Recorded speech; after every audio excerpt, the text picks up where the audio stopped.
urukundo rw'iki gihe niko abantu bameze muri no minsi. 90% z'abakobwa cyangwa abasore bajya gushaka abakobwa kera ubundi mu minsi ishize abakobwa nibo wabonaga bafite irari ryo kureba umuhungu ufite ubushobozi bw'ibintu runaka.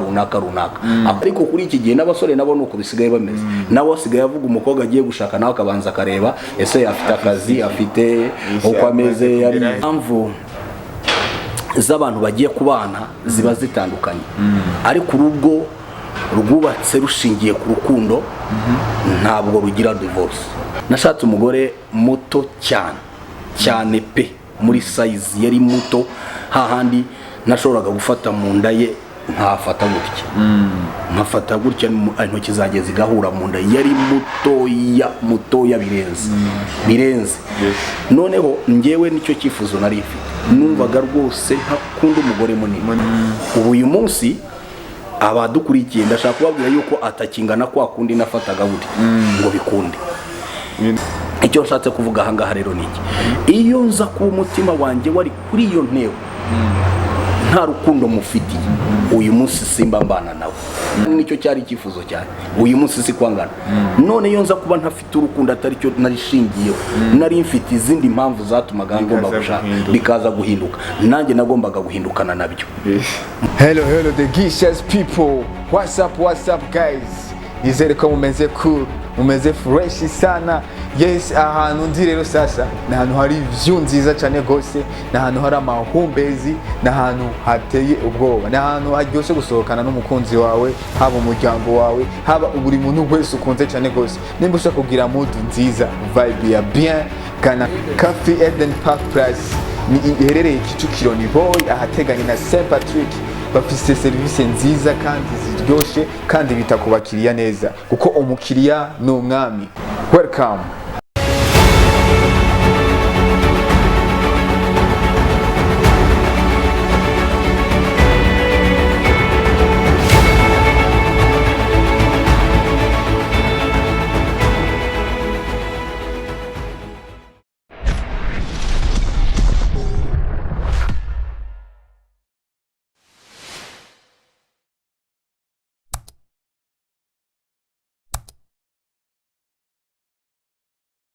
Shalom bakunzi ba Gisha TV, amahoro y'Imana bane namwe.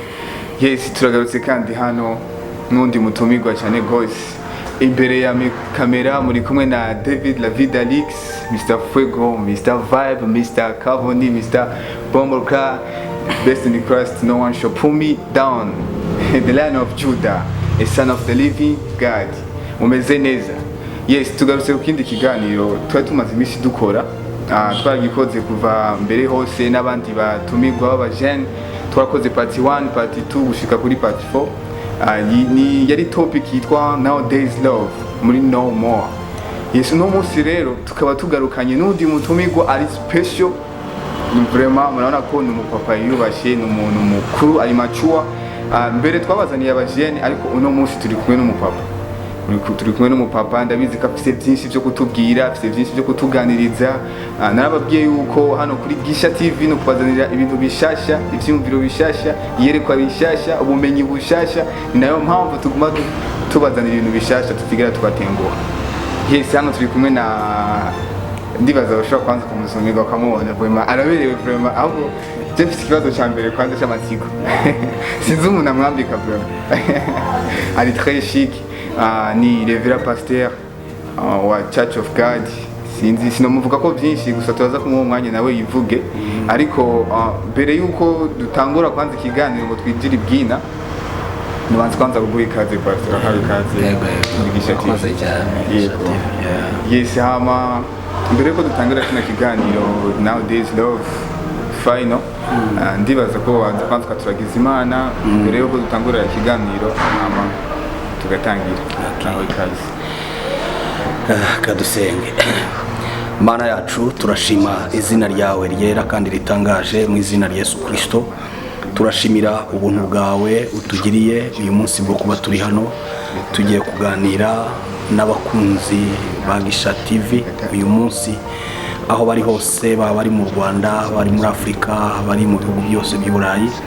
mwami mashobora byose baduteze amatwi kandi bagiye gukurikirana iki kiganiro, turasabye kubaho umugisha Uwiteka Imana ishobora byose, kandi turakwinginga kugira ngo umwanya wose turi bumarane, uburyo turi busobanure byose, ku byo turi buganire, umwuka wera abishorere kugira ngo bibashe kugira umumaro ku muntu uwo ari wese uri bubyumve kandi akabitega amatwi, ni mu izina rya Yesu Kristo, amen. Amen. Muhawe kazi pastor. Yes, imbere yuko dutangura ikiganiro Nowday love, ndakeneye kwanza ubanze wibwira abantu kuko twebwe turakuzi, hari n'abandi benshi bakuzi. First of all, twashaka kumenya mbega Rev.Pastor Bosco ninde cyangwa ni muntu ki, kugira ngo wenda bashobore kumenya, and then ushobora kubabwira nimba bubatse cyangwa bamenye byinshi kuri mwebwe. Yego. Amazina nayo ngayo nitwa Dukuzumuremyi Bosco, ndi umupasiteri mu itorero rya Church of God World Mission, dukorera aha ngaha Kicukiro muri Nowday. Ndi umugabo, ndubatse, mfite umudamu n'abana 3, abakobwa 2 beza cyane, n'umuhungu umwe mwiza, bose ni beza nkuko nyina nawe ari mwiza. Niyo mpamvu shima Imana uyu munsi ni ibyo ngibyo, naho ngaho nkorera Imana kandi mfite umuryango, ndashima Imana muri byose. Amen. Pastor, turi niteka no kubana nawe hano. Amen. Yego, vraiment turabizi neza yuko hari ikintu kinini uri buze kudushikiriza, ubumenyi bwinshi uri buze kutwungura. Ndakunze kanza kambere uvuze ukuntu introduction yanyu yagiye cyane gose. Hama tutaraja kure, nashaka kwanza kura ko tugiye kuganira kuri Nowday love. Abantu benshi bagiye bumva byinshi bitandukanye. Nowday love bisobanura ngo urukundo rw'ino minsi. Yego. Urukundo rw'ino minsi. Mbere na mbere nashaka kwanza mubanze mutubwire mbega urukundo ni iki? Abantu bumvise urukundo bumva iki? Ku ruhande rwanyu urukundo mwumva ko ari iki? Yes. Iyo tugiye gusobanura urukundo ruri mu buryo bwinshi butandukanye, ariko byose bikaba bifite isoko. Izo nkundo zose wenda ntagiye gusobanura none aha ngaha, cyane wenda navuga urw'umugabo n'umugore, navuga urw'inshuti, urw'abavandimwe n'abandi bose batandukanye, ariko byose iyo mbikubiye nko mu ijambo rimwe mbona ko bifite isoko. Urukundo ngewe mba numva ari Imana. Ni Imana. Urukundo ni Imana, kuko niyo soko y'urukundo. Niyo soko y'urukundo rwacu twebwe tuba dufite muri izo ngeri zose, ni ukubera Imana. Urukundo nge nufata ko ari Imana, kuko Bibiliya iravuga neza, iravuga ngo umuntu uwo ari we wese udafite urukundo nta Mana afite. Nicyo gisobanuro mba numva gikomeye, kuko umuntu udafite urukundo nta Mana afite, bisobanura yuko urukundo ari Imana iyo ubwite, kuko iyo ufite urukundo ufite Imana. None iyo tuvuze ko urukundo, isoko y'urukundo ari Imana cyangwa urukundo ari Imana, mbega ushobora kudutandukanyiriza urukundo rw'abantu rw'ubushuti busanzwe n'urukundo rw'abubakanye? Ese bitandukanye gute ko twumva isoko urukundo ari Imana, none urukundo rw'abashakanye n'urukundo rw'ubushuti hari aho bihuriye? Rw'ubushuti busanzwe bifite birahura, kubera ko byose bihuriye ku Mana nkuko twabivuze, kuko urukundo ari Imana abashakanye, isoko cyangwa itangiriro ry'abantu bashakanye cyangwa ry'urukundo bashakanye ni Imana yabitangije. Umugabo n'umugore kugira ngo babane nk'umugabo n'umugore ni Imana yabitangije, ni urwo rukundo yazanye. Hanyuma n'urukundo rw'abantu basanzwe narwo ni Imana. Aho bitandukaniye nuko urw'umugabo n'umugore ruba rufite intego runaka, hanyuma urw'abandi bakundana nabo bisanzwe nabo baba bafite intego runaka ariko zidahuye. Intego zo ntizihuye, ariko urukundo rwo ni rumwe rwose, ni ku Mana ruturuka. Bisobanura ko ikintu gitandukanye ibyo bintu bibiri ni intego ziba ziri hagati y'impamvu bakundanye. Kuko n'abakundana n'abajya kubana n'ingo zose zubatse ntabwo zose zubakiye ku ntego imwe. Hari abantu bubatse ingo ariko bose badafite intego zimwe zo kubaka ingo, kandi bose ni mu rugo, umugabo n'umugore kubana, ariko isoko yo kubana kwabo, intego zabo ntabwo ugasanga atari zimwe. Hari abafite intego zihuye, hari n'abandi badafite intego zihuye. Usanga rero buri muntu wese aba afite intego ye yatumye yubaka urwo rugo. Hari urugo ruba rwubakiye kuri iyo mpamvu twavuze y'urukundo, ariko hari n'izindi zitubakiye ku rukundo. Aha, ako kantu rero nanjye niko nashaka ko dusatira kugira ngo twunguke byinshi. Iyo abantu bakundanye badafise intego n'abandi bakundanye bafise intego, byose ariko byose ntibyitwa urukundo. Byose biba ari urukundo, ariko navuze ngo intego nizo zibitandukanya. Mu buryo intego zitandukanyamo urwo rukundo rwabo, hari urukundo nyarukundo nyine rufite intego zo ku mugabo agomba kubana n'umugore. Hari n'abandi nabo baba bafite urundi rukundo ariko rushaka ibyarwa. Bibiliya ivugaho ngo ni urukundo rushaka ibyarwa. Ufite icyo ushaka, niba tugakundana njye nawe, ariko hari intego mfite, hari icyo ngushakaho, icyo kintu kizarangira n'urukundo ruzarangirira aho ngaho. Kuri njyewe rero ntabwo ubundi ndwita urukundo, ahubwo mvuga yuko nabyita birasa nk'urukundo ariko atari rwo, kuko ashaka kugaragaza ko mukundana, mugakora byose bigaragara nk'urukundo ariko ku mpamvu. Ariko urukundo nyarukundo rwo ntabwo rugira impamvu. Tukiri ngaho, turamaze kubona neza yuko tugiye no kuraba no muri ngo ibirego byinshi bigenda bisohoka muri iyi myaka,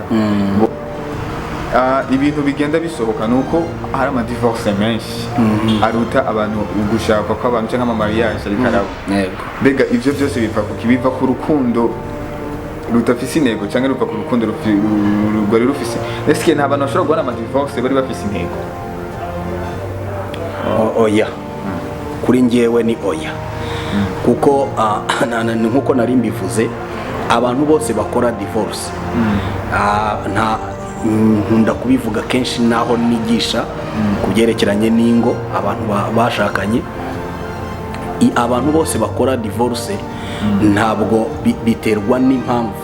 Umuntu uwo ari we wese uje gushaka, wenda reka ntangire muri fiançailles, niba umusore agiye kuvugana n'umukobwa akifuza yuko babana, impamvu z'abantu bagiye kubana ziba zitandukanye, ariko urugo rwubatse rushingiye ku rukundo ntabwo rugira divorce.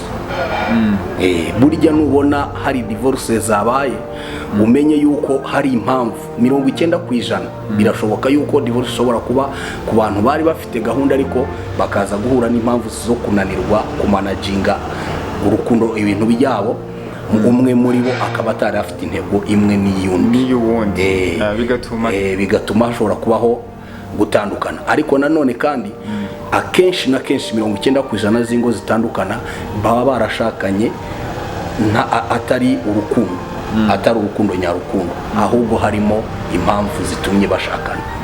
Yego niba ngombwa muraza kumbwira nzisobanuremo neza kugira ngo tuzinjiremo, abantu bamenye nizihe izo mpamvu, nizihe zituma abantu bashobora gushakana kandi badakundanye.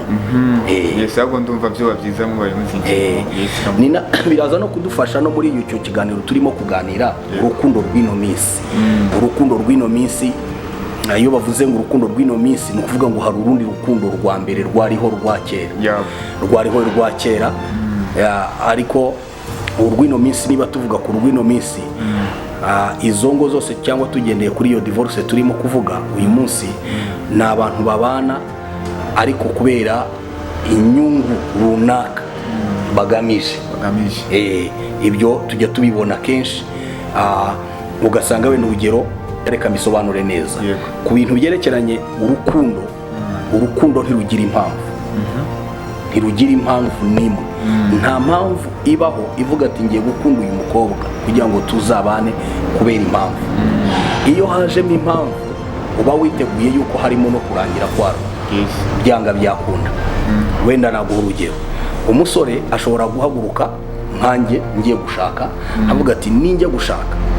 Ibyo byose twese bitubaho, ariko nyuma y'umuntu agenda asobanukirwa, amenya neza yuko urukundo rusumba ibintu byose umuntu abona yifuza bigaragara inyuma, kuko ntaho bihuriye n'urukundo nyarwo. Hari umusore ujya gushaka akavuga ngo wenda urugero ngewe navukiye wenda iwacu aho mvukira ni mu Mutara, kavuga ati ninjya gushaka umugore sinshobora gushaka umugore utari uwo mu Mutara. Aho ngaho uyu musore avuze iryo jambo, nge kuri ngewe nshatse nacishamo agakato kwaho nta rukundo ruhari. Kubera impamvu ugiye gushaka umugore cyangwa uzashaka umugore, ntabwo ushatse umugore kubera urukundo, ahubwo urashaka umugore kubera muva ahantu hamwe. Undi nawe akavuga ati ngewe nize amashuri yanjye menshi, sinshobora gushaka umugore utarize amashuri nk'ayanjye cyangwa utarize. Ni ukuvuga intego ye nyamukuru, urufatiro rukomeye yagombye kubakiraho urugo rwe ni amashuri umugore yize. Umukobwa nawe agavuga ati rero sinshobora gushaka umugabo udafite akazi, urugero, cyangwa udafite amafaranga angana gutya, cyangwa ufite inzu, ufite imodoka, afite ahantu, mbega ukabona afite ubuzima. Umukobwa akavuga ati sinshobora gushaka umugabo umeze gutya, akazagira gutya nyine kubera ko ari byo byifuzo bye, uwo mugabo bakazahura bakanabana. Ariko wumvise intego afite we, muri we intego ye nyamukuru umugabo bagiye kubana nuko agomba kuba afite akazi, nuko agomba kuba afite inzu, afite amafaranga, afite imodoka cyangwa afite ubushobozi runaka. Abo nabo barahari. Undi nawe akavuga ati nzashaka umuntu w'ubwoko bumwe n'ubwanjye. Izo zose izo mpamvu zose ziriwe ntabwo ari urukundo.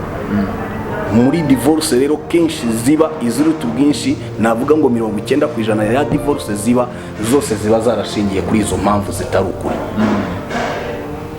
Nabaha nk'urugero rutoya.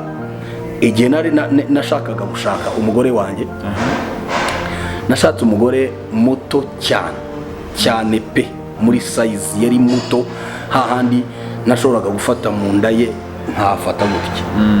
nkafata gutya intoki zanjye zigahura mu nda. Yari mutoya birenze. Noneho ngewe nicyo cyifuzo nari mfite, numvaga rwose ntakunda umugore munini. Ntakunda umugore munini. Numvaga nifuza umugore mutoya gato. N'ibindi byose umutoya urumva n'ibijyanye nawe byose biri ku mubiri we biba ari bito nkuko nabishakaga. Igihe rero cyarageze, nge numvaga nyine ubwo ari ibyo ngibyo, ari uwo nguwo mbona nkuko namubonye ndamushaka. Imana iramumpa, ariko ndamukunda, ariko noneho ngenda ndebera no kuri bya bimenyetso nari nkeneye. Ubu uyu munsi abadukurikiye ndashaka kubabwira yuko atakingana kwa kundi nafataga buri ngo bikunde. Ibintu byaje guhinduka kuko yaje kubyara, ararya, arakura, mbega ibintu birahinduka, umubiri urahinduka, ntabwo yakomeje kungana nkuko yarasanzwe angana. Icyo nshatse kuvuga aha ngaha rero niki, iyo nza ku mutima wanjye wari kuri iyo ntego, nta rukundo mufitiye, uyu munsi simba mbana nawe. Kuko hari abandi barimo mbona bangana nkuko yangana, kandi nicyo cyari icyifuzo cyane. Uyu munsi si kwangana. None iyo nza kuba ntafite urukundo atari cyo narishingiyeho, nari mfite izindi mpamvu zatumaga ngomba gushaka, bikaza guhinduka, nanjye nagombaga guhindukana nabyo. Mu ngo rero z'abantu benshi zisenyuka kubera ko ibyo bari bashyize imbere nk'urukundo si rwo rukundo nyarukundo, ahubwo noneho byatumye ingo zabo zikora iki, zisenyuka. Ni nabyo tubavugaga ngo urukundo rw'iki gihe niko abantu bameze muri no minsi. 90% z'abakobwa cyangwa abasore bajya gushaka abakobwa, kera ubundi mu minsi ishize abakobwa nibo wabonaga bafite irari ryo kureba umuhungu ufite ubushobozi bw'ibintu runaka, akumva ko agiye kujya kumwugamaho ibibazo by'iwabo n'ibindi byose bigakemuka. Ariko kuri iki gihe n'abasore nabo nuko bisigaye bameze, nawe asigaye avuga umukobwa agiye gushaka nawe akabanza akareba ese afite akazi, afite uko ameze, yarize, agetuza. Urumva iyo ugiye rero muri ibyo, urukundo rw'iki gihe rusigaye atari urukundo, ahubwo rusigaye ari imibare. Ukubita imibare ukareba ahantu uzungukira, ese nzungukira he, n'intwaro y'umugore nzungukira he, inyungu zanjye ziri he. Niyo mpamvu hari n'igihe bakuba wumva nyine ko abantu bagiye gushakana kubera izo mpamvu, ugasanga niyo mpamvu n'ingo zabo zigenda zisenyuka vuba kubera ko baza bose bari mu mibare. Ariko ibyo byose uko bingana birahindagurika, birahindagurika rwose, ukabireba ntubongere kubibona, kuko birashoboka ko umuntu ashobora gushaka afite akazi keza, ejo akazi kagahagarara. Mu gihe gahagaze se, niba intego yawe yari akazi, urakomeza kubana n'uwo mugabo? Ntabwo bishoboka. Niba intego yawe waraje gushaka kubera ko umugabo afite amazu n'amamodoka n'ibiki byose aricyo kikuzanye, hakagira ibintu bituma bihinduka, ibyo bintu bikaba bitagihari, umugabo muragumana.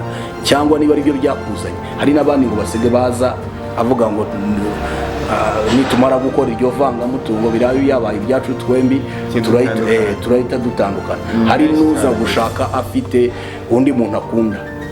Urumva ibibazo ahantu biri, afite undi muntu akunda, ariko we akavuga ati reka mbanze profit ibingibi, nirangiza tuzabigabana, niturangiza kubigabana ngende nifatira uwo nkunda, noneho tubivange. Urumva rero mu by'ukuri urukundo rw'iki gihe ngiye ikintu navugaho ntabwo ari urukundo nyarukundo, kuko urukundo nyarukundo ntabwo rushaka ibyaro. Ntabwo rushaka ibyaro. Nese ko bimeze gutyo, aho je cyangira indi confuse. None ko ubu rero tuvuge yuko umuntu agiye gushaka atazibanda ku kintu, okay, ikindi kibazo kica kiza aho ngaho. None nikiye kintu umuntu yarabiraho agiye gukunda cyangwa agiye kubaka urwiwe? Uko tuzi ibi mihari abantu nyene bagenda basaba ibimenyetso, ari n'abasenga bavuga ati je nimbona umukobwa ameze uko yitonda, ava ahantu haciritse, atava mu bakire kubera ko nyine baba bafite amakarite bakunda. Ariko ivyo byose turumva yuko hari ikintu runaka babibanzeho. None iyo umuntu agiye gushaka nikiye kintu yorabirako cyangwa nikiye kintu yogakoze kugira ngo amenye uko akwiye kwitwara mu rukundo? Ikintu cya mbere, impamvu ibintu umuntu yareberaho ni byinshi bitandukanye, ariko byose bikaba bishingiye ku mpamvu imwe y'urukundo. Kuko ibintu byose umuntu yareberaho bitari urukundo nyarukundo, byose bishobora guhinduka cyangwa bishobora kuzana ibibazo mu mibanire y'abantu kubera impamvu zabo bafite. Ariko nanone ikintu umuntu areberaho cyangwa ikintu wavuga umuntu mugiye kubana, nubwo urwo rukundo ruriho, ibyo bindi byose mvuze bigomba kuba nabyo bihari, ariko ntabwo bihari nkaho ari iyo main purpose, aricyo kintu cya mbere kibanze, aricyo cyo kugenderwaho. Kuko ntabwo navuze ko izo mpamvu zose ziri ku ruhande zo zitagomba kubaho mu bantu babana, zirahaba byanga byakunda. Nkuko nanjye nakubwiye ko hari icyo nifuzaga, ariko icyo nifuzaga ntabwo cyari hejuru y'urukundo. Urukundo nirwo rwari imbere, hakaza n'ibindi birushyigikira, ku buryo icyo kindi kiramutse kidahari, urukundo ruhari ntabwo cyambuza gushaka uwo mugore. Ni ukuvuga ngo muri make ibyo bintu byose tuvuze umuntu ashobora kureberaho cyangwa ashobora kureba birahari, ariko biza ari inyongera. Bibiliya nibyo yita ngo ni inyongera, ni ibintu bije ari ibyo kongera kugira ngo ikintu gise neza.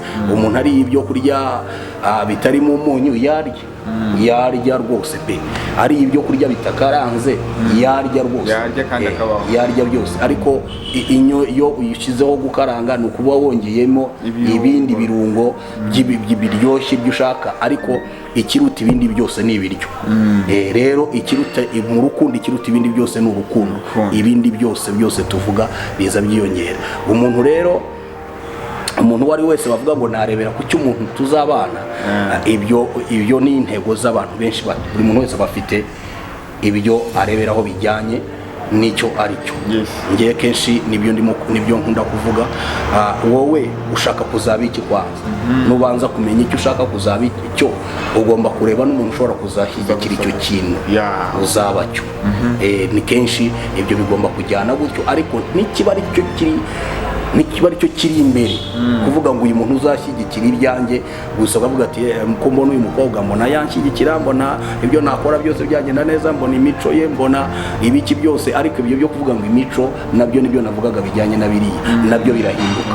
Ushobora kumubona uyu munsi ukabona uko umubona ariko ubundi akenshi umuntu burya umumenya ari uko munabana yo kubibonera hano gusa bisanzwe ushobora kutabona ibintu byinshi ariko yo mubanye niba ushobora kumenya wa muntu rero ugendeye ku bintu bigaragara ibyo wumva avuga uko ameze uko ari kibi byose ukaba ari byo ugenderaho bishobora kuguhindukana ukavuga ati ni hahandi umugabo agera mu rugo agatangira uyu mugore ntabwo ari we nashakaga rwose sinzi ikintu cyaguhinduye umugore akavuga ati umugabo si we nashakaga sinzi ikintu cyaguhinduye ngiye njya kugushaka nabona uyu munsi wabaye gutya kubera iki muri we yaje agendeye ku bintu bigaragara inyuma ariko ibyo byose bibaho bishobora guhinduka rero nicyo navugaga main purpose ku muntu ikintu kiri imbere cyo yashobora kugenderaho ni urukundo nyarukundo ibindi byose ni ibyo kongera gushyiramo ibirungo kugira ngo ibintu biryohe ariko icy'ingenzi kuruta ibindi byose ni urukundo rero kugira ngo umuntu muzabana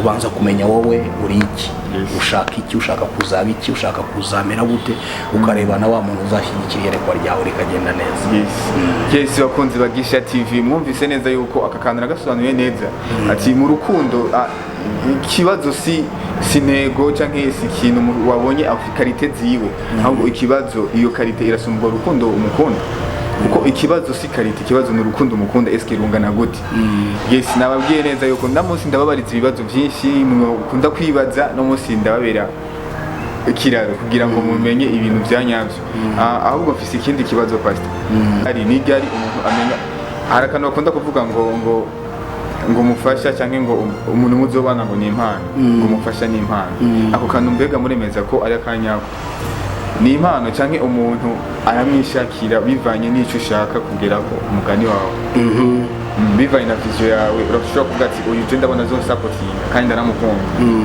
eske uremeze neza yuko urukundo ari impano cyangwa umuntu aramwishakira umugore umuntu aramwishakira ariko nubwo umwishakiye nabwo ni impano ibivuye ku Mana iguhaye ni Imana iguhaye ariko ni ukuvuga ngo bivuye wowe uramwishakira iyo ugiye ndashaka kumbaza neza kugira ngo umenye urashaka kuvuga ko umuntu wamuhabwa se n'undi cyangwa wamwerekwa cyangwa wategereza Imana ikamukubwira ko bakunda kuvuga ngo umufasha ngo ni impano ibivuye ku Mana natwe tukaba tuzi neza yuko umuntu ajya kurambagiza agenda akamurondera akamukwa ibintu byose ukabona ko ari we yashyizemo ingufu nyinshi kuko bitandukanye na cya gihe Imana yabonye Adamu ivuga ati akwimufasha muri mwana riva bitandukanye n'ubu ubu urashobora kubona umuntu cyangwa mwariganye ukabona nyine ko ari we mubana ukajya kumupropose eske urumva ko byo bikishwe impano y'Imana cyangwa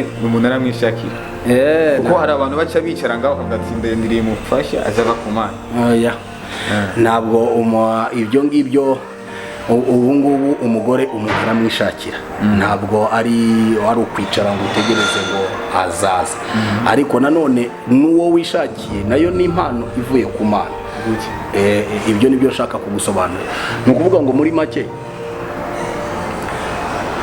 Imana ikintu cyose nk'abantu cyane cyane wenda reka mvuge nko ku bantu wenda bakijijwe ariko kire no muri rusange n'abantu bose muri rusange twese Imana iradukunda kandi yifuza ko tugira ibintu byiza ibyo ari byo byose nubwo wowe uba wishakiye umutima wawe ukunda cyangwa wakunze ni nabyo Imana ikunda kuko nibyo ishyigikira urugero nashaka kuguha igihe Imana yaremye umuntu mu mutima w'umuntu muri we n'imbere yashyize mu bumana umuntu agizwe n'ubumana bwuzuye buri muri we igihe Imana yaremaga umuntu aho rero muri ubwo bumana yashyize muri we bumuha ubutware Imana yashatse kumuha ubutware buremereye bwo guhitamo ikintu cyose yumva cyiza ariko iramwereka icyo kintu kiri muri we kikamwereka ikintu kibi n'icyiza ashobora guhitamo icyiza hanyuma iyo yahisemo ikintu icyo ari cyo cyose Imana iraza igashyigikira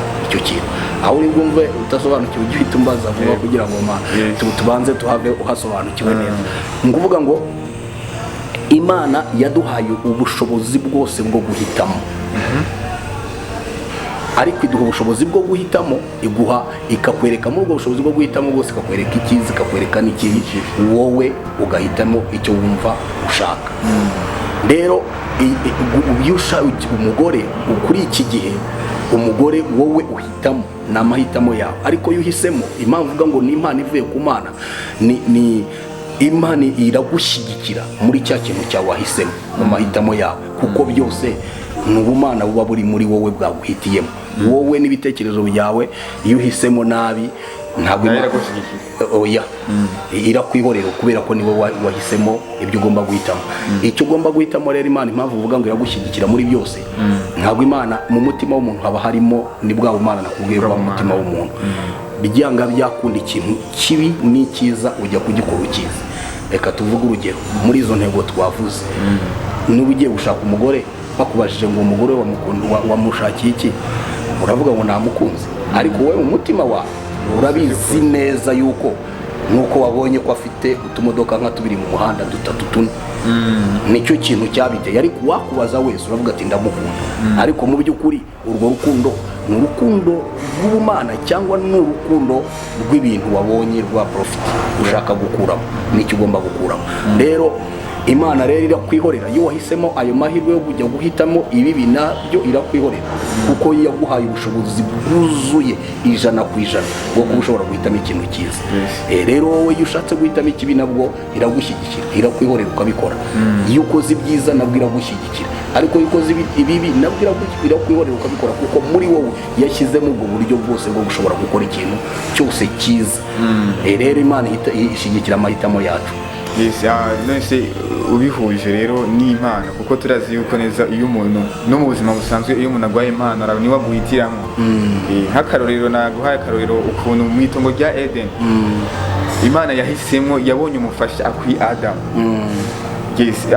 Niyo mpamvu ndiko ndakubwira ngo ugane hano umbwire rero neza ukuntu impano ubundi Imana nimba ari impano Imana yakaba ari guhitiramo, ariko uvuze ngo gushigikira urumva ko ni ya percentage nyinshi ni yuko umuntu umva Imana izishigikira. None urumva neza yuko byo bari impano ivuye ku Mana cyane ni amahitamo Imana yashigikira. Reka mbaza usubize kuri ako kantu ko muri Eden. Igihe Imana yaremye Eva, biravuga ngo Imana yafashe Adamu iramusinziriza imukuramo urubavu rumwe, irangije urememo umuntu. Imaze kuremamo umuntu ntabwo Imana yabikoze Adamu areba, yabikoze asinziriye, niko birivuga. Irangije iraza imuryamisha iruhande rwe. Adamu akangutse, Imana yari itegereje kubona amahitamo ya Adamu. Nubwo ari Imana yabizanye ikamumuhereza, ariko Imana yategereje kubona amahitamo ya Adamu. Iyo Adamu ashaka yari bubyuke yaza kuba uyu mugore atari uwe nyawe, yari bubyuka ntagire ijambo avuga cyangwa akamuhunga amubonye nk'igikoko. Nibwo bwa mbere yarabonye undi muntu yari bitavuga ati iki kivuye he, ko nari yarasanzwe azi Imana nawe nta bindi bintu yarazi n'inyamaswa zose yabonaga, ahubwo yari bibone hari indi nyamaswa yenda gusa nkawe yiza ari kuri mu yindi shusho. Ariko Adamu akibyuka yahise ubwe atangira kuvuga, ntabwo ari Imana yamubwiye ngo vuga, we yaravuze ubwe. Aravuga ngo uyu nakara ko mu mara yanjye, nakagufwa ko mu magufwa yanjye, azitwa umugore kuko yakuwe mu mugabo. Mu yandi magambo umugore wawe cyangwa uwawe si ngombwa ko bagomba kugusobanurira, wowe urabyumva. Niyo mpamvu Adamu yabyumvisa kumva ko ari uwe, agatangira kumuvugaho, kugira icyo amuvugaho. Rero ni impano yari yavuye ku Mana, ariko Adamu arayakira. Ni ukuvuga ngo Imana ntabwo ifata impano ngo iguhereze, ahubwo irashyiraho amahitamo wowe ugahitamo, ariko zose ziba ari impano zavuye ku Mana, ariko wowe ugasigarana amahitamo yo guhitamo. Sinzi niba byumvikana.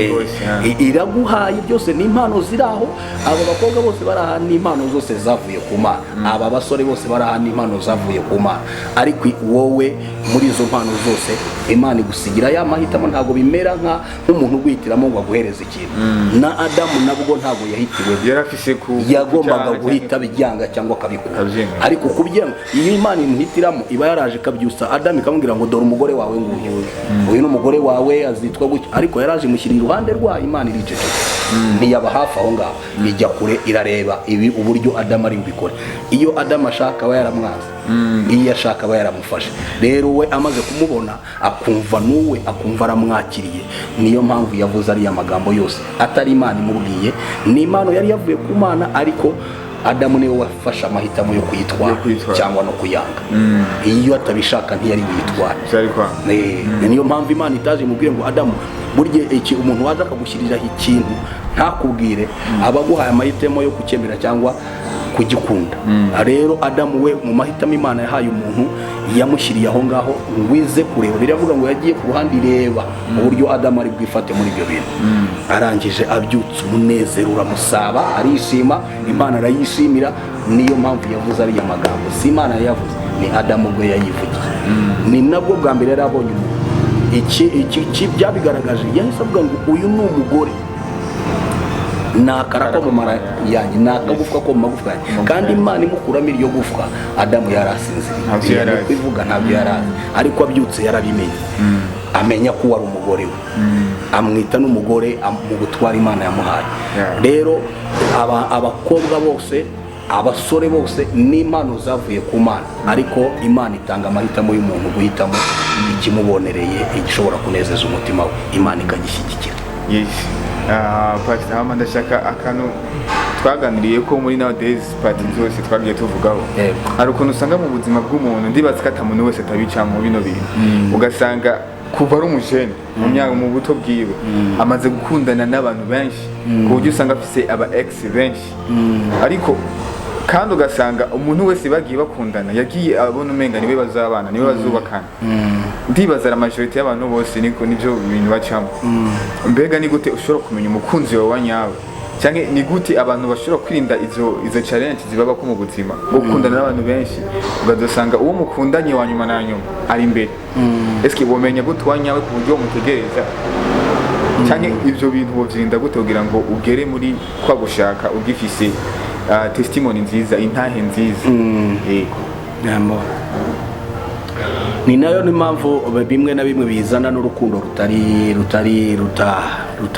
rudafatika. Kubera ko akenshi ngewe yo mbonye ibyo bintu wavuze ngo abantu benshi babinyuramo, ariko hari abatabinyuramo. Kenshi na kenshi hari igihe mbona ibintu byose biterwa na za ntego twavuze. Umuntu kumenya uwo ari we, no kumenya igihe cye, no kumenya umuntu ukwiriye ashobora kubwira kugira ngo bubakane urugo. Impamvu umuntu usanga afite aba ex 3, 4, 5, 6 aba yaratangiye no kwinjira no muri icyo gihe n'igihe cyacyo kitaraba kugera. Mu by'ukuri hari abajene benshi cyangwa abakobwa benshi cyangwa urubyiruko abahungu benshi usanga hari ibintu binjira mu gihe cyo gukundana mu gihe kitari icyabyo. Ubwawe ubundi nakibajisha aho ngaho ngo niryari umuntu akwiye gushaka. Ni imyaka igena igihe umuntu agomba gushakira, cyangwa n'urukundo rugena igihe umuntu agomba gushakira. Niki gituma umuntu ashobora kuvumva ko igihe cyo gushaka kigeze? Aho rero niho mvuga ngo igihe cyo gushaka umuntu akimenya mu gihe amaze kumva yuko agiye kuba responsable w'ibyo agiye kwakira. Niba wumva ugiye gushaka umugore ko uzagira ibyo ubazwa mu buzima, kuko kubaka urugo uba witeguye yuko uhawe inshingano z'urugo. Kubaka urugo ni ukuba wemeye ko yuko wageze ku rwego rwo kumva ko ufite ubonye inshingano zo kwita ku muryango, zo kwita ku mugore, zo kwita ku bana, kubitaho si ukubagaburira gusa. Ubwenge bwawe bufite capacity yuko bugiye kumenya kujera urugo. Ubwenge bwawe urumva ko bufite capacity yo kuzagira abana beza, kugira abana beza bakura bafite umuco, bafite ushobora mbega ibyo ni ibintu umuntu agomba kumenya yuko igihe cyabyo kigeze. Hakaba rero abandi bakundana ibyo bino bita copinage n'ibindi byose. Ngiye buriya ku ruhande rwanjye mba numva icyo gihe ntago kiraba kugera. Copinage ntiyemewe mu bisanzwe ubundi mu buryo bwiza cyane, wenda tugiye nko mu gikristo cyane kuko ndabivuga nk'umupasiteri. Kuri ngewe copinage ntago yemewe. Ntago yemewe kubera impamvu yihe, kuko ni iyihe mpamvu muri icyo gihe uvuga ko mugiye gukundana? Ufite iyihe ntego itumye ugiye gukundana n'uwo mukobwa? ndabizi benshi muri copinage bose baja muri copinage bavuga ati niwe tuzabana bumva bavuga ko bafite intego yo kuzabana ntabwo ari yo ntego. Muri copinage cyane cyane abajene babana akenshi bashaka umuntu baganira umwokipa ahantu baganira baba bari kumwe bashobora gusohokana bitana amazina bashaka kwitana batekereza wenda ko ibyo ngibyo bishoboka ko wenda na nyuma, ariko ukareba iyo myaka urimo kubikoreramo uriteguye, ubwenge bwawe buriteguye kuba washaka umugore. Niyo kuri ruhande rwanjye numva ko umuntu akwiye kwinjira mu mushinga wo kuba ashobora gukundana n'umuntu yamaze kumva ko muri we ari cyo gihe cyo kuba yashobora gushaka. Niko mbyumva kuko nanjye niko nabikoze. Njye sinigeze ngira nta mu ex ntawe nigeze ngira kuko umukobwa nabwiye bwa mbere ko mukunda ari ijambo ryanjye rivuye mu kanwa kanjye nkambwira ko mukunda ni nawe nashatse. Ni amahirwe nagize ariko narinze kandi nashatse mfite imyaka 28, urumva hafi 30, ariko nta muntu nigeze mbwira cyangwa mfatira umwanya we wo kubwira ayo magambo ntafite intego. Narabanze ntategereza igihe cyanjye kiragera cyo kumva yuko noneho hongeze nshobora kubaka urugo, nibwo nshobora gusohora ijambo ryanjye nkaribwira umuntu.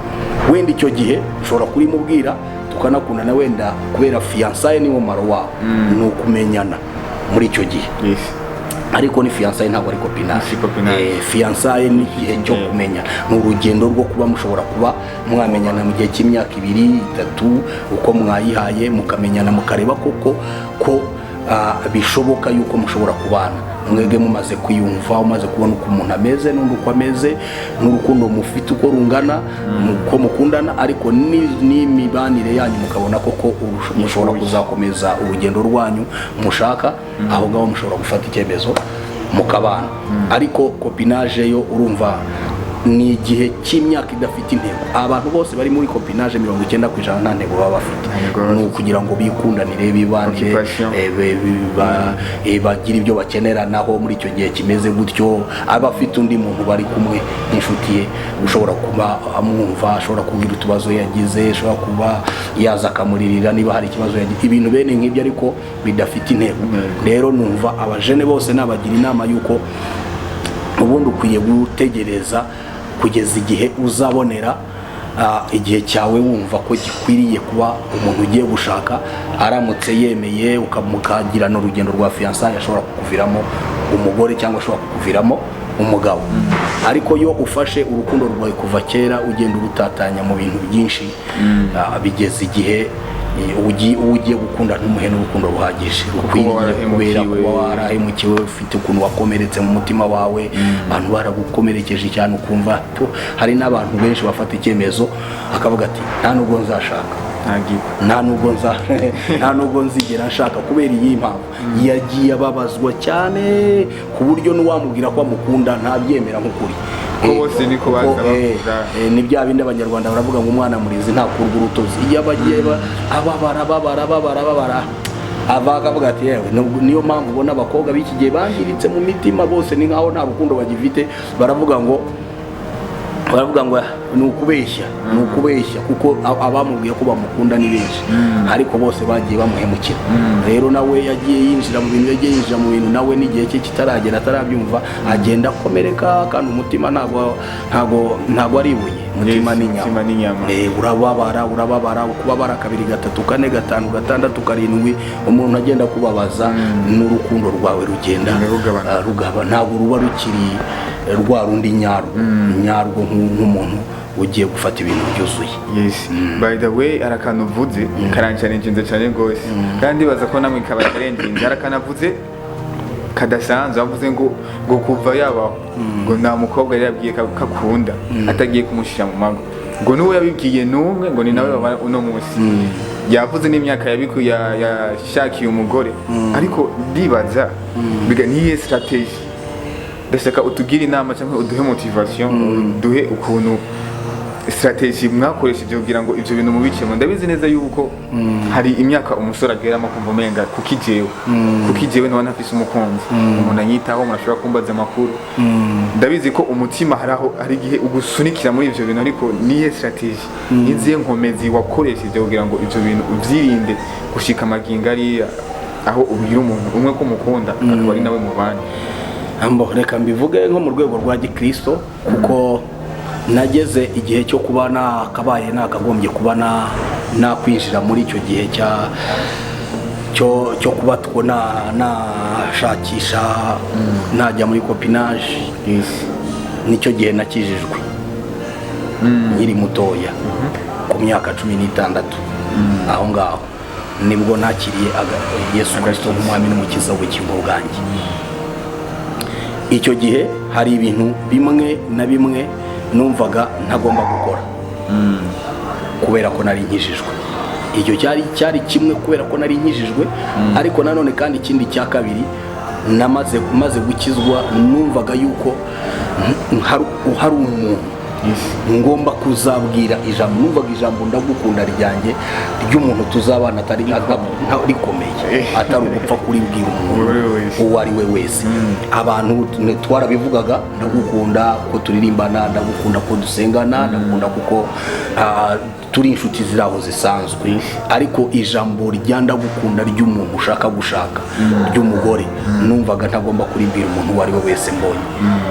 Uko nagombaga kubanza gutegereza bya binini navuze, kumva ko ndi capable yuko ngomba gushaka umugore, niteguye, numva igihe cyanjye kigeze, mentalite yanjye byakira ko ngomba gushaka umugore, nkabona gutekereza umuntu ushobora kubana nawe, numva umutima wanjye wakunze kandi numva nifuza nkaba ari we ushobora kubwira ijambo ryanjye. Birashoboka yuko wenda twari bubane muri fiançailles, wenda ntabewe ntabikunde cyangwa ntitugire gute, navuga ngo aho kuko byari mu gihe cyo gushaka nagombaga gutegereza nkabona undi. Nanone numva umutima wanjye wakunze kuko numvaga intego yanjye umugore tuzabana agomba kuba mukunze by'ukuri, mukunda kandi nkabona ibimenyetso ko mukunda kuko sinigeze ngira uwo mutima. Ariko nyuma ikintu rero cyafasha umuntu, wenda nkuko warumbwiye ngo twagira iyihe nama abantu baduteze amatwi, abajene bose muri rusange, kuri njyewe numva ko umuntu akwiriye kwinjira kubwiriza iryo jambo umuntu kuko wageze muri cya gihe navuze yuko ibitekerezo byawe bikuze byo kumva yuko ugiye guhabwa inshingano zo gushaka. Noneho ukareba umuntu ukwiriye wo mu buzima bwawe, wumva umutima wawe wemeranya nabyo, ukunda kandi wemera, ukaba ari we ushobora kubwira iryo jambo.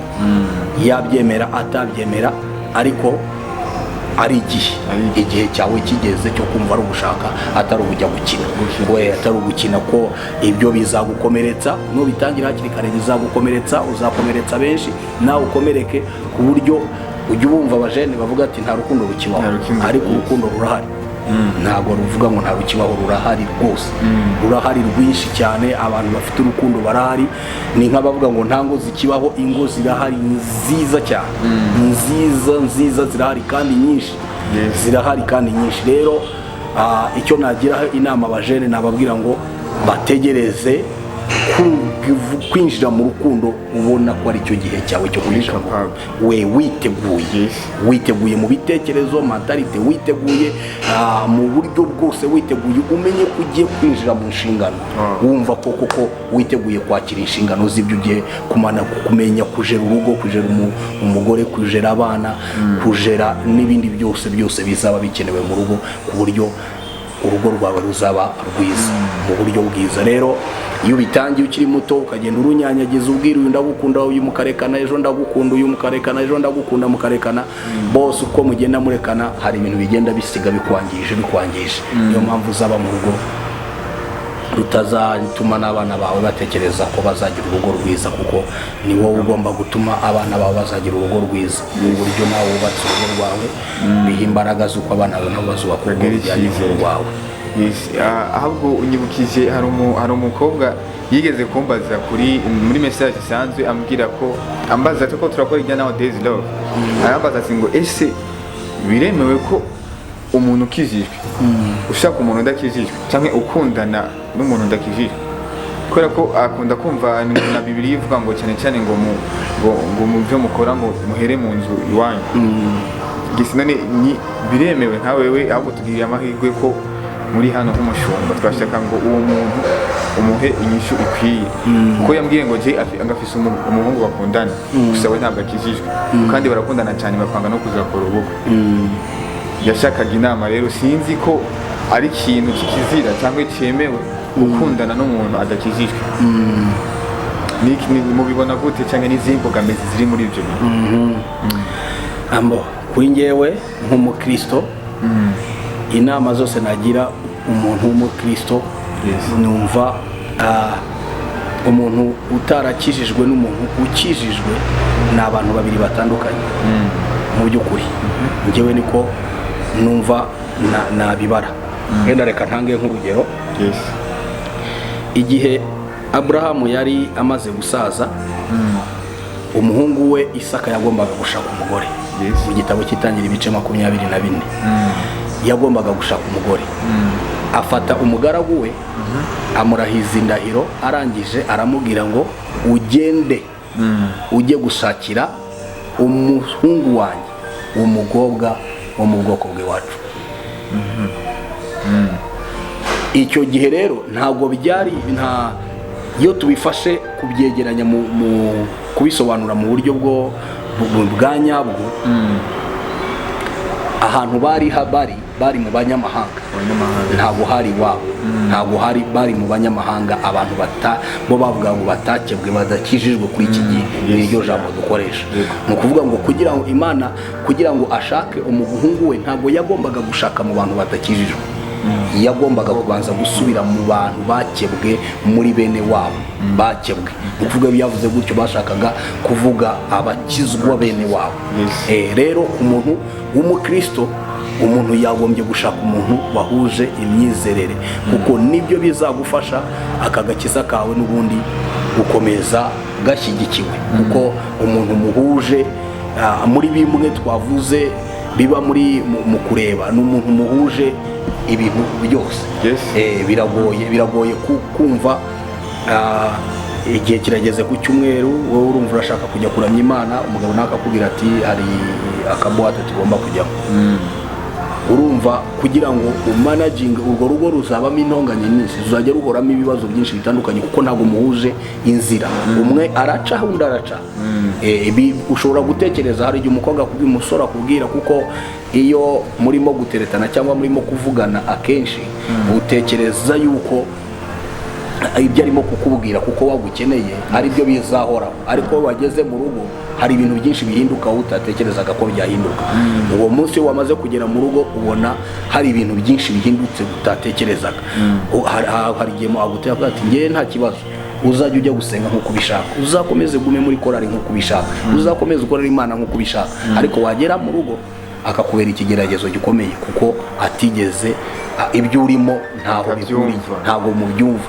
We uri mu mucyo, we ari mu mwijima. Ntabwo rero umucyo n'umwijima bibana. Bibiliya ni kwivuga, iravuga ntabwo umucyo n'umwijima bibana. Umuntu yadakijijwe aba ari mu mwijima. Mu buryo bugaragara ntabwo wabibona, ariko mu buryo bw'Imana aba ari mu mwijima. Rero hari n'abandi bavuga ngo nzamuhindura, nzamuhindura, ariko ndashakaga kukumenyesha mujene unkurikiye uyu munsi, nta mbaraga na zimwe ufite we zo guhindura umuntu uwo ari we wese. Nawe ubwawe ntawaguhinduye, ni Imana yaguhinduye. Imana niyo ihindura umuntu, nta muntu n'umuhindura undi. Rero nashaka kubabwira ngo ibyo utekereza ko wamuhindura, ahubwo birashoboka ko ari we yanaguhindura. Yaguhindura, ashobora guhindura kubera ko ashobora kukugiraho ububasha buremereye bushobora gutuma ahubwo unahinduka, ukisanga n'ibyo wizera utakibyizera. Hanyuma rero umunezero wawe ntubuzure. Rero ngiye numva nagira umuntu uwo ari we wese ukijijwe yuko yabasha gushaka umugabo ukijijwe cyangwa umugore ukijijwe. Nibwo buryo bwiza, kuko Bibiliya iravuga ngo uwo mudafatanirije hamwe arasandaza. Rero iyo umuntu mudafatanije iby'Imana urugendo rujya mu ijuru mwese ashobora kugusandariza ibyawe wari ufite nawe ukazisanga utakiri wowe wagombaga kubaho.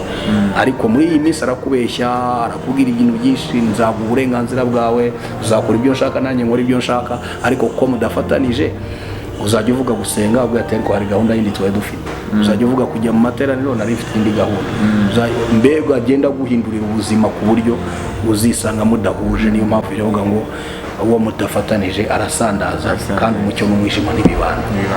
Nese hagati aho rero ahubwo nese kijambo ry'Imana mu Bikorino wa mbere igice cya 7 bavuga ngo umugabo ngo yezwa kubw'umugore wiwe, ngo n'umugore yezwa kubw'umugabo wiwe. Nere aho ntabwo nk'uwo muntu aba ashatse umuntu adakijijwe atari uwo mu bakristo ntabwo ashobora kwezwa kubw'umugore wiwe. Iryo jambo ntabwo ryari ryerekeranye ku bantu bagiye kubana bakijijwe n'adakijijwe, ryari ryerekeranye ko bose bashakanye ari abapagani. Hanyuma noneho umwe aza gukizwa, umwe aza gukizwa undi adakijijwe. Ni ukuvuga kubana n'umugabo adakijijwe, wowe ukijijwe ariko mwarabanye mudakijijwe.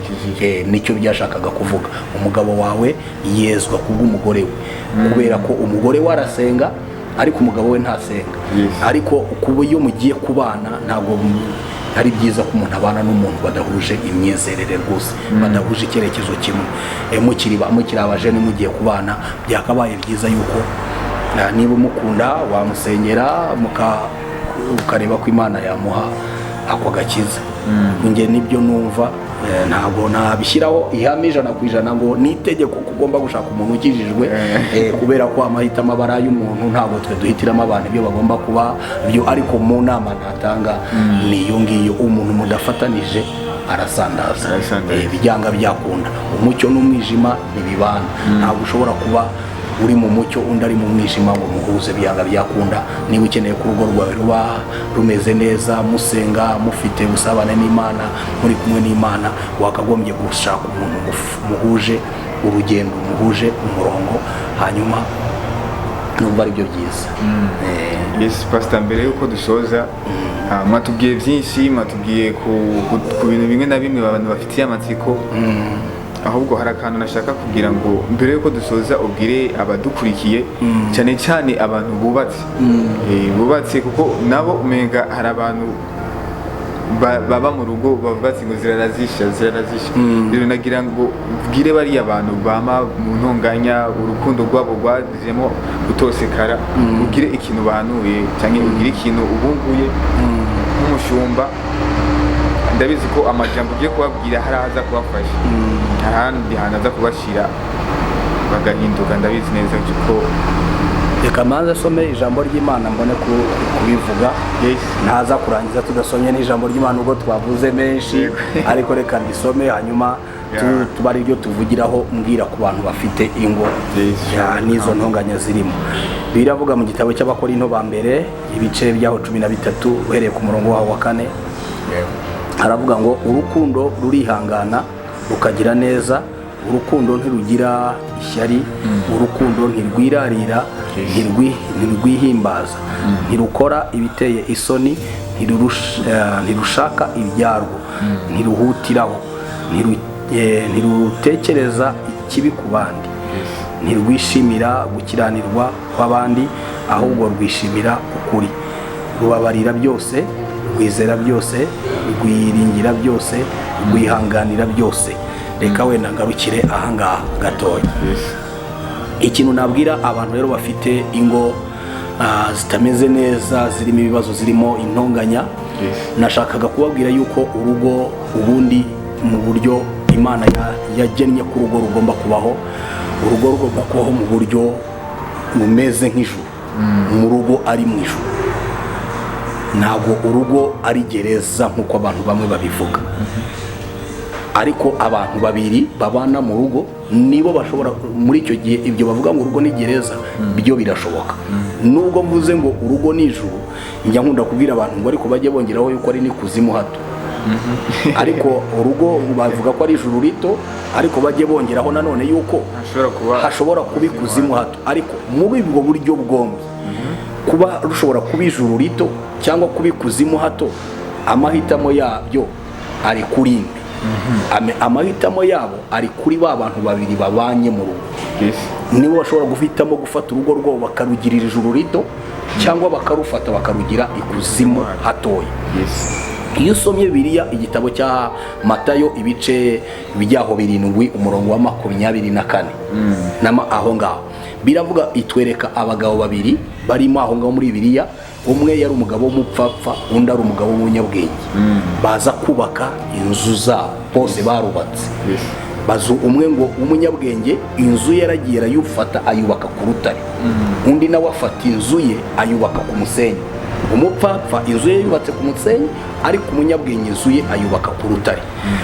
Biravuga ngo bamaze kubaka inzu zabo zuzuye neza, ngo imvura iragwa.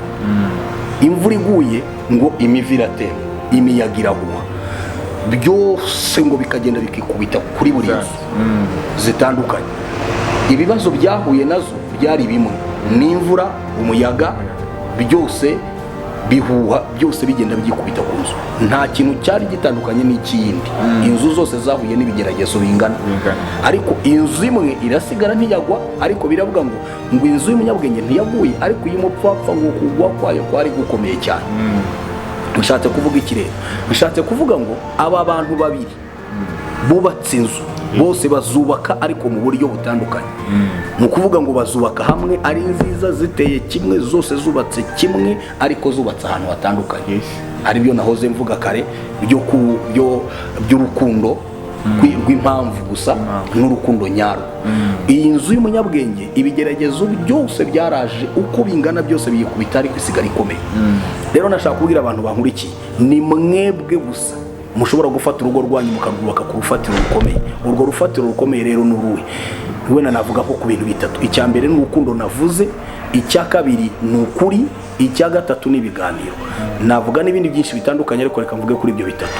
Urugo rwawe nirwubakira ku rukundo nyarukundo rudafite indi mpamvu iyo ari yo yose yatumye rubaho, urugo rwawe ruzaba rukomeye, ruzaba rwubatse ku rutare cyane. Ariko ubwo ndi kuvuga ibyo bitatu ntirengagize igikomeye gihatse ibindi, ko rugomba kuba kubakiye ku Mana, kuri Kristo.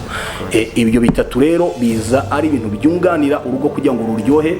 Urugo rwanyu rugomba kuba rwubakiye ku kuri, nkuko nari mbivuze. Umugabo n'umugore bakwiye kubwizanya ukuri kuzuye. Rugomba kubakira ku biganiro. Umugabo n'umugore bagomba kwicara bakaganira. Ibibazo biba biri mu ngo biterwa nuko abantu badashaka kuganira ku kibazo cyabaye.